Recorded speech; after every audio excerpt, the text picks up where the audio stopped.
Hello, everyone, and welcome to Ruby Writes Right podcast. Today, we're on another episode 2 to be exact, where we're going to be talking about what readers want and selling stories that they love. Now, before you dive into episode 2, if you haven't seen episode 1, you should go back and listen to it. It talks about how writers write and what motivates them. I shared so many tips on how to get your books published. So if you're like a budding author or a budding writer, you should go back and watch episode 1. So now let's dive into episode 2.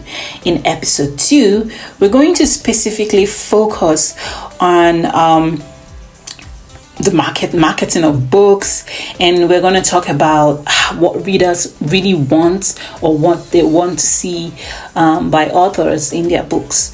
We're also going to make emphasis, or rather I'm going to draw inspiration from 2 authors that I have read and I would share with you, which is Albert Greco's foundational book on the publishing industry, and he was talking about marketing books, so it's a good place to draw inspiration from, right? And then we're also going to look at I keep saying we because it's just me.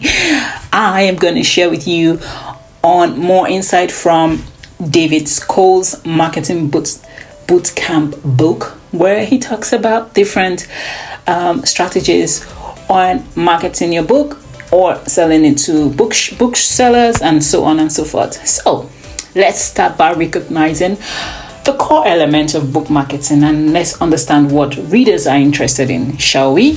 Let's get started. Understand your readers. This is a very, very important part. I think it's the core to writing. Like, if you do not understand what your readers are looking for, then you are probably going to write something that no one is going to read. And understanding such and such, like the reader's age, their gender, the location, and the values, gives you an edge or an idea of the kind of book that you're going to write. This is exactly what Albert Greco actually has said in his book in the publishing industry, and this is his idea actually, and he says and he feels that knowing the demographics or the psychographics of the readers is extremely essential to putting out the right content for your readers. For example, you want to write a story about Indians, and you're not an Indian and you've never been to India, and you're just writing. You cannot come up in any you don't know the culture, you don't know the tradition, and you may say something that is not that may backfire, and you don't want to do that. So what do you do in such a situation? You could reach out to authors in that region. You could do more research on your own, and you could even travel if you can, to just get a grasp of what this location is, what people in that culture do, and how it can influence your book. That's how far you have to go to get the right content for your readers, and so on. And then we look at David Cole, and for David Cole, he believes that he emphasizes on the importance of market research, which is like what I said about going to the location. You're doing research. You have to know what's trending and what the reader is passionate about in that area. So let's say you're writing a book about plants, and maybe, for instance, aloe veras are what everyone is raving about. You don't go about writing about, or let's say, orchids. Nobody's going to buy the book. So when you do research before you write your book, it gives you an edge to provide informative content or content that is inspiring or entertaining, whichever kind of book you're writing. So it's very important to know your readers, to understand what they're looking for, what they want to see in the book. You could go as far as going on your social platforms. You could ask questions, and you could ask your readers directly, like, what kind of content would you like me to write, and see like what a lot of them are saying most often, and try to create something within something that they would love, So just writing blindly based on what you personally like is not a good fit for getting your book on the shelf and sold out.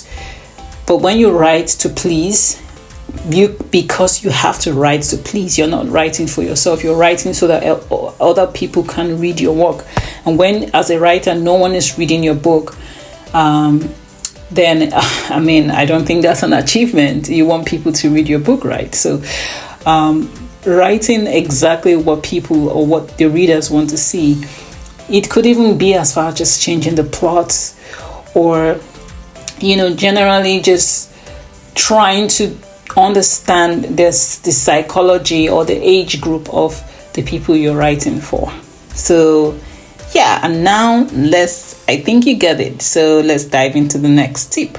Now let's dive into effective marketing strategies when it comes to books and putting out the right kind of book out for your readers to read. Have you ever heard the saying, don't judge a book by its cover and stuff like that? And when you put out a book that is not visually appealing, no one will want to buy a book or want to have a book sitting around their corner that doesn't look appealing. So you want to make sure that your book display is really eye-catching for your reader. But again, now I'm speaking from a reader's perspective. You do not want to put out a book that is visually appealing but there's nothing inside. You also, side note, you have to make sure that what's in the book, as beautiful as the book inside or the story that the display is telling on the book, is as informative as the inside. It's not misleading. So you are talking about the aloe vera and your book display has like a orchid on it. That's misleading. So you want to have like a graphic image of a huge aloe vera on your book cover, so people know that it is a book about aloe vera that they will be buying. So you have to consider highlighting the unique aspects of the book on your cover. And according to Albert Greco, he suggests that an eye-catching cover and a captivating book description are key elements to selling your book. And also that was David Cole. I'm mixing it up. That's David Cole's advice. Actually, Albert Greco insists and suggests that a professional website or an active social media presence and targeted digital advertising can amplify your book's visibility. So from Albert Greco's perspective, he feels not just the book or the book cover can help you sell your book faster, but being out there, putting out yourself on professional websites or being active on social media, just like I said before in the first tip, putting out yourself out there on Facebook. You're an author and you don't respond to your DMs or your messages on Facebook. How are you going to connect with your readers? You need to respond to messages. You need to be active. If you cannot handle so much of the people that are reaching out to you, you can have someone that is professional and that does it for you, so that you're not lacking in that area. You want to be extremely active because these readers are your customers, and if there are no readers, like I said before, you have no money and you have no one reading your work. So 2 things: have a good cover. From David Cole's advice, have a good cover that is eye-catching and a description that captivates the key elements of your book. And then from Albert Greco's insights, he wants you to look at and explore digital advertising also to sell your book. So those 2 marketing strategies are extremely important for authors, and this is all pleasing the reader. So then let's just dive into tip 3. And now for the last tip on marketing strategies for how to sell your books to readers, would be creating a reading group experience with your book. So for those looking to take book promotion to the next level, creating a reading group experience is a fantastic idea. From, let's say, Albert Greco's wisdom, he shines here with points such as having like reader engagement by hosting a virtual book club or discussion groups, which provides like a platform for readers to interact with the author directly, ask questions, and just gain insights into the book. Also, from the reader's point of view, the reader also gets to know the author. I know there are a lot of readers who do not want to meet with the author physically. They can have this kind of virtual discussions or visual book readings, which they do not have to meet with the authors directly. Or there are readers who like to see the authors physically and just have like this bond and stuff like that. Whichever way, from the author's point of view now, going back to author, having stuffs like this enables your readers to, connect with you, and you can gain insights from them, and then you can probably know what to put in your next book or change something and get direct feedback. And then from the reader's point of view, you have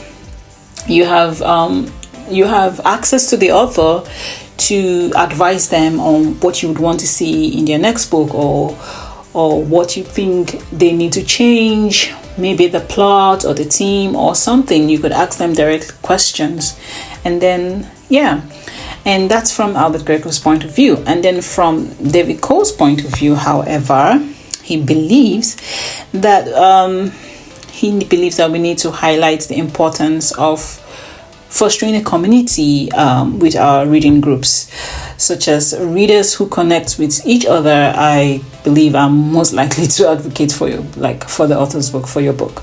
When there's like a community of people who read, and by the way, people have like different ways they understand books. So the theme for this person or the plot for this person may not exactly be the plot or theme for this other person, for reader B or reader A. Everybody has like different styles and generates different meanings from the books that they read. So when these different communities come together and build like this bond between themselves, they just likely would just advocate for your book in different ways, from different ideas or different point of views. And then it also just bonds them together with you as the author. And for me, if I would switch it back and put myself in the reader's shoes, reading a book where someone else is also reading the same book as me makes it even more interesting and more exciting, like a more exciting journey. And just having this community of like-minded people who are reading the same book as me just bonds me together, and it just makes me look out for the author again, and we could just just write just want to read more books from the same author, since we are like in the same community and stuff like that. And that is all on this episode on understanding what readers want to see in your book and marketing strategies to get your book out there on the shelf. And I am really happy to have you made it this far. We dived deep into the world of marketing books, and we learned how to cater to readers' interest. And we talked about creating engaging reading group experiences, where we drew insights from Albert Greco and David Coles. And I hope you found these insights valuable and inspiring. Remember, the world of book marketing is ever evolving, and it keeps evolving and evolving. So staying attuned to readers' interest is, the key to success. Thank you so much for joining me on this episode. I look back to seeing you in my next episode again, and enjoy. And don't forget to subscribe and like this video, and share with your friends and with other authors and readers. Love you, and bye.